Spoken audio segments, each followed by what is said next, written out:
എങ്ങനെയുണ്ട് നിന്റെ പഠിത്തമൊക്കെ? ഏ നിന്റെ പഠിത്തമൊക്കെ എങ്ങനെയുണ്ടെന്ന്? പഴയതുപോലെ തന്നെ.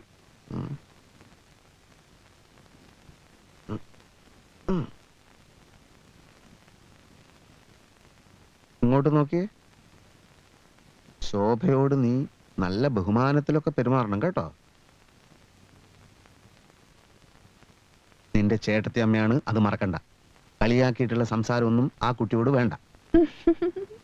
എന്താ ചിരിക്കുന്നേ? പിന്നെ വേറൊരു കാര്യം, അടുക്കളപ്പണി അധികം ശീലിച്ചിട്ടുള്ള കുട്ടിയൊന്നുമല്ല.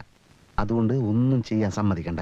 അടുക്കളപ്പണി ശീലിച്ചിട്ടില്ല ദിനേശ് ചേട്ടൻ എങ്ങനെ അറിയാം? അവരുടെ അടുക്കളയിൽ പോയി നോക്കിയിട്ടുണ്ടോ? നിന്റെ ഈ മാതിരി സംസാരമാണ് എനിക്ക് തീരെ രസിക്കാത്തത്. ഇനിയിപ്പോ ആ കുട്ടി പണി എടുക്കാമെന്ന് പറഞ്ഞാലും നീ സമ്മതിക്കണ്ട. അതാണ് സ്നേഹമുള്ള കുട്ടികളുടെ ലക്ഷണം. ശോഭ ചേച്ചി ഇങ്ങനെയൊന്നല്ല പറഞ്ഞത്. തങ്കമണി പോയി പഠിച്ചോളൂ, അടുക്കളയിലേക്ക് വരിക വേണ്ടെന്നാ. അങ്ങനെ പറഞ്ഞു? നേരം വെളുത്തപ്പ് തുടങ്ങിയതാ.